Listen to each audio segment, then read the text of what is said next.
Yeah, of course. So Nuzad, tell me a little bit about yourself, please.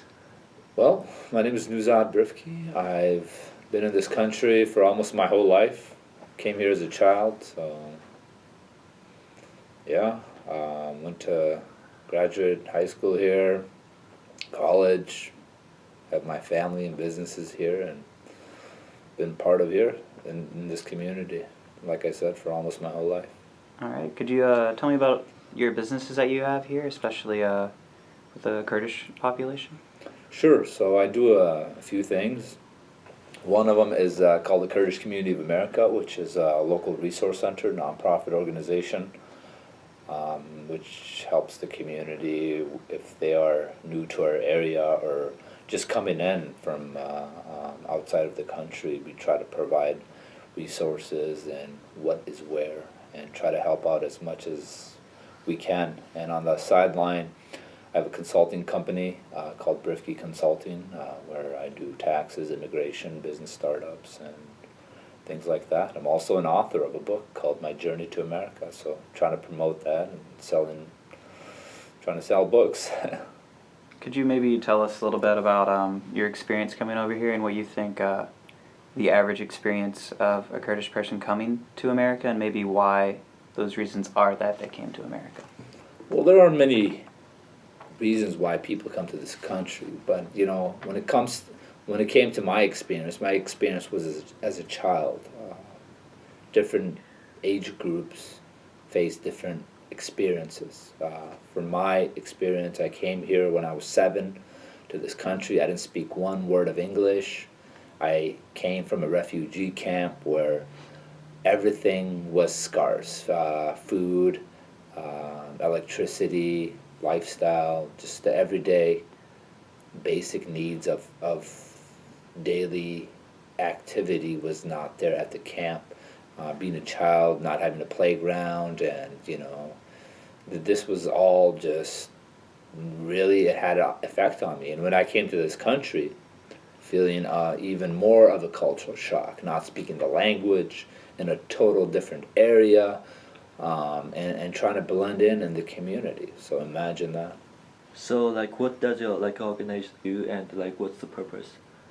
The organization, like I said, is a resource center. It was established on September 9th, 2009, to help resources in the community. Somebody comes here from out of state and doesn't know where the clinic is, or where the school is, or how to apply for a job, or just to interact with other community members in the community. So we try to offer programs and resources to help the community out, especially when somebody's new to the country. They don't speak the language. They're just trying to get on their feet. Just having this organization is important because it provides a place where they can go to learn about the system in this country, learn about the way of life, and about how the rest of the community that's been here for first generation, and how they're raised, and what they're doing, and how they can learn, and possibly you know, ask them for help if they need it. Do you feel that there is a large Kurdish population in Fargo Moorhead? There's approximately 1,100 individuals. Okay. That's from children to adults. Cool. Thank you.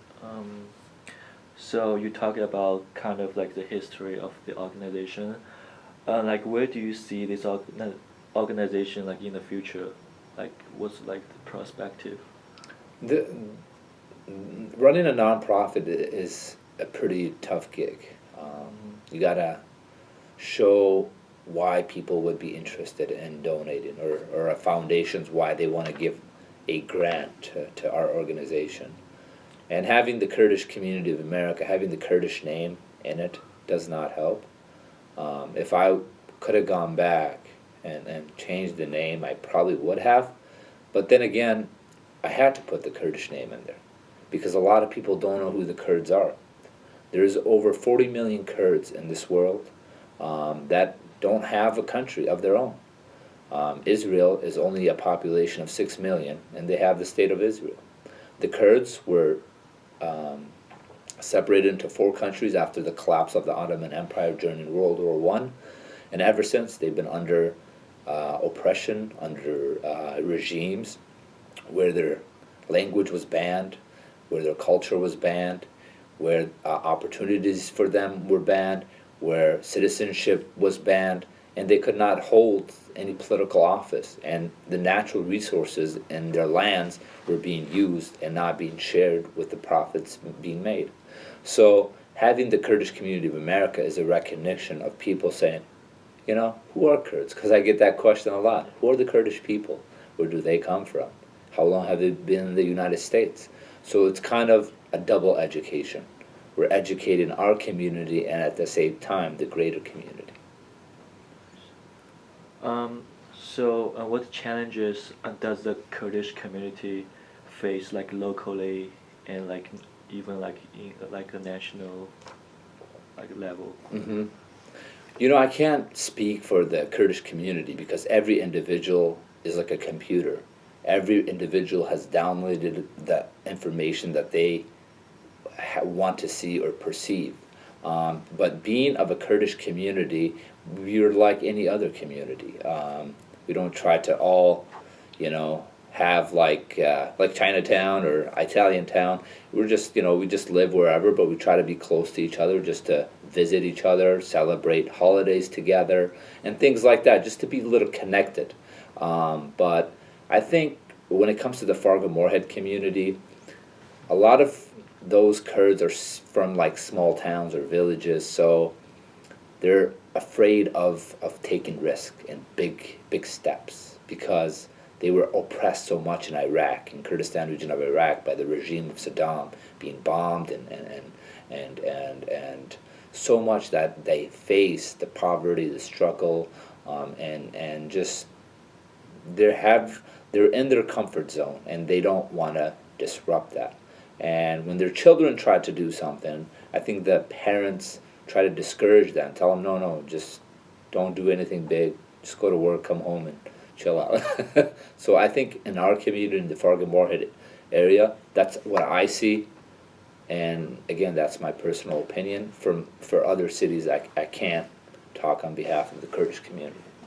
Nice. How do you think the Fargo-Moorhead community benefit from the new Kurdish Americans?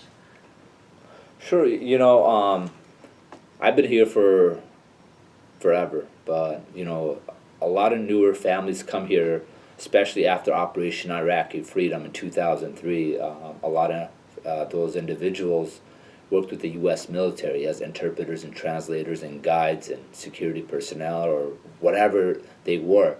And the Bush administration knew that after the U.S. withdrew, they would face future attacks, and that's what exactly happened. So there was a system in place called the Special Immigrant Visa, or the Refugee Program, through International Organization for Migration, IOM, and individuals who were affiliated with the U.S. military or government could apply to come to the States, where they brought their families. And these folks just want to start a new life, because Kurdistan is not a country. They are occupied people living under regimes and under brutal governments, where here in this country they have an opportunity to start a new beginning. Is there anything else you want to say, or do you think that's covered it? I think the United States was built on immigrants and immigration. And when we hear a leader forbidding that or trying to change the Constitution for where we were founded on, it's really distressful, and it hurts people who see the Statue of Liberty and know that's a symbol of America, you know, a new beginning, a place to start over. And when that can't happen, I don't know what to say, because even though some of it, most of it might be politics and political, it still creates chaos within society. And leaders should watch out everything that they say, because everything that comes out of your mouth, educated people might idolize or, you know, try to, how should I put it, try to analyze it of, okay, what is the message being said, but uneducated people will just create physical harm to others. And that's why I say that. And other than that too, you know, nonprofits play a great role in the communities. They're you know, a sideline job for the government. Instead of the government doing everything, nonprofits do a lot of, you know, community, which is nonprofit. They don't get paid a lot or have a lot of assets or financial capacity, but they do what they got to do to make it a better community, a better country, and a better world. All right, Nuzad. All right, Nice. Nuzad, Yeah. Thank you for your time. Thank you. and we Thank you appreciate guys. having Anytime, I'm here to help. All right, thank you.